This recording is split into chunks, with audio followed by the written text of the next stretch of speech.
Hi friends, ഷെമീസ് വേൾഡിലേക്ക് എല്ലാവർക്കും സ്വാഗതം. അപ്പോൾ ഞാൻ ഇന്ന് വന്നിട്ടുള്ളത് ചക്കക്കുരും മാങ്ങാത്തോലും വെച്ചിട്ടുള്ള റെസിപ്പി ആയിട്ടാണ്. അപ്പോൾ ആദ്യമായിട്ടാണ് എൻ്റെ ചാനൽ കാണുന്നതെങ്കിൽ ഒന്ന് സബ്സ്ക്രൈബ് ചെയ്ത് സപ്പോർട്ട് ചെയ്യുക. അപ്പോൾ നമുക്കിത് എങ്ങനെ ഉണ്ടാക്കുന്നത് എന്ന് നോക്കാം.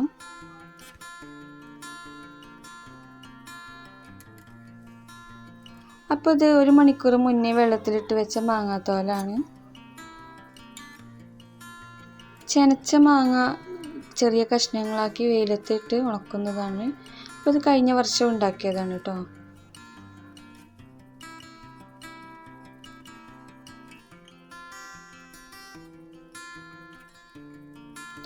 പിന്നെ ഇത് ചക്കക്കുരു തോലിയൊക്കെ കളഞ്ഞ് ചെറിയ കഷ്ണങ്ങളാക്കി വെച്ചതാണ്.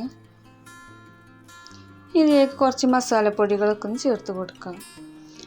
അപ്പോൾ ഇതിലേക്ക് ഒരു 1/2 ടീസ്പൂൺ മഞ്ഞൾപ്പൊടിയും 1/4 ടീസ്പൂണോളം വലിയ ജീരകത്തിൻ്റെ പൊടി, പിന്നെ ഇതിലേക്ക് 1 ടീസ്പൂൺ മുളക് പൊടി, എരിവിന് ആവശ്യമുള്ളത്ര എടുക്കാം, കൂടുതൽ വേണമെങ്കിൽ കൂടുതൽ എടുക്കാം. പിന്നെ ഇതിലേക്ക് ആവശ്യത്തിനുള്ള ഉപ്പും കൂടി ചേർത്ത് ഇതൊന്ന് വേവിച്ചെടുക്കാം.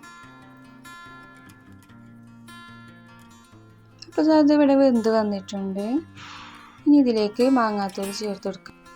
ഇത് നമ്മൾ നേരത്തെ വെള്ളത്തിലിട്ട് വെച്ച മാങ്ങാത്തോലാണ്. അപ്പം ഇനി ഇത് ഇതിലോട്ട് ചേർത്ത് കൊടുക്കാം.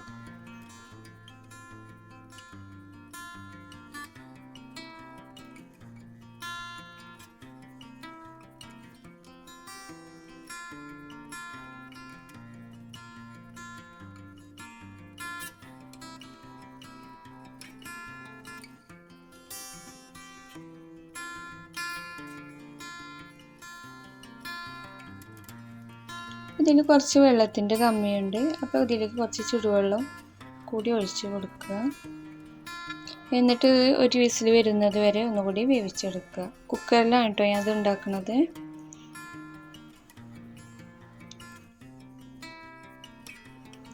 ഇനി ഇതൊന്ന് താളിച്ചെടുക്കണം. അതിനായിട്ട് നമ്മളൊരു ചട്ടി അടുപ്പത്ത് വെച്ച് അതിലേക്ക് കുറച്ച് വെളിച്ചെണ്ണ ഒഴിച്ചെടുക്കുക.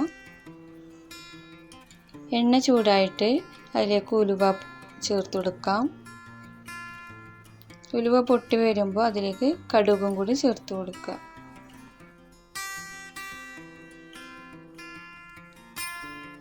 കുറച്ച് കറിവേപ്പിലയും കൂടി ചേർത്ത് കൊടുക്കാം.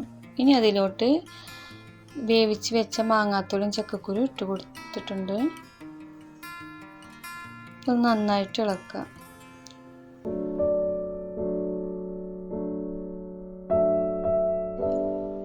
അപ്പോൾ അതിവിടെ റെഡിയായി വന്നിട്ടുണ്ട്. ഇനി വേറൊരു പാത്രത്തിലേക്ക് മാറ്റാം.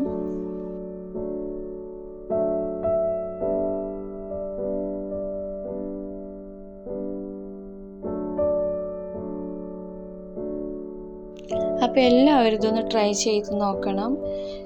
പിന്നെ ഇത് മാങ്ങാത്തോലിന് പകരം ചെനച്ച മാങ്ങ വെച്ചിട്ടും ചെയ്യാം. നല്ല ടേസ്റ്റാണ്. പുളിയൊക്കെ ഇഷ്ടമുള്ളവർക്കൊക്കെ നല്ല ഇഷ്ടമാവും ഇത്.